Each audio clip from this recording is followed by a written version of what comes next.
Paldies, Guntim pa labiem vārdiem, jā. Tas arī pateicoties Sano platformai, jā? Nu jā, tā kā visi dati nonāca, mēs apstrādājam, izrēķinam, katram iedzīvotājam atsūtam, cik viņš ir patērējis, un tad iedzīvotājs var sekot līdzi.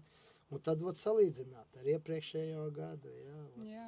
Ot mēs pie šitās mājas esam gadu atpakaļ mēs sākām, jā, šo projektu, jā. Un varbūt Guntis var pateikt, kāda ir pa gadu, pirms iepriekšējā gada un šitas gads, kāda ir bijusi vispār atšķirība, pēc renovācijas? Nu, atšķirība, godīgi sekot, ir milzīga, netaisu slēpt.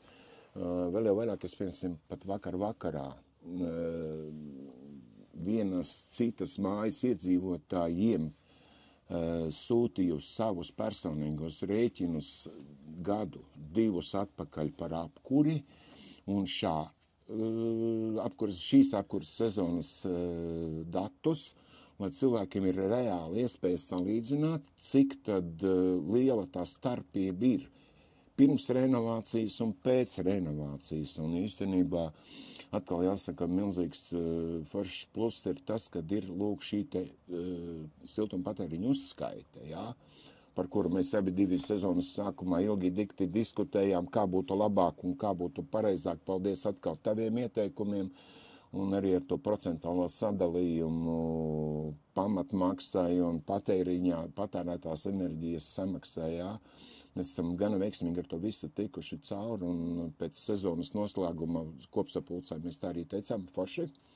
Mēs esam apmierināti, un ja bija jautājums par to, kāda atšķirība, es diezgan precīzi varu pateikt, ka mans dzīvoklis, es par savu dzīvokli varu precīzi teikt, ka pieņemsim augstā laikā, man ir 73 kvadrātmetri, 3 istabu dzīvoklis.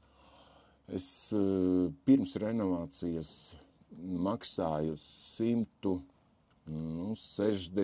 līdz 250 tikai par apkuri.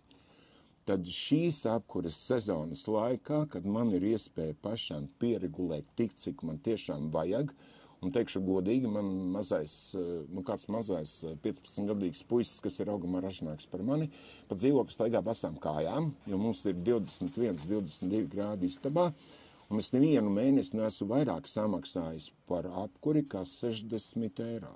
Nevienu mēnesi. Ir bijis 39, 36 kaut kā tā, bet pa 60 vairākas nevienu mēnesi neesmu maksājis, kaut gan šī ziema nebija tāpat bargākā un tā, bet pa lielam mums viss ir bijis baigi forši un baigi sakarīgi.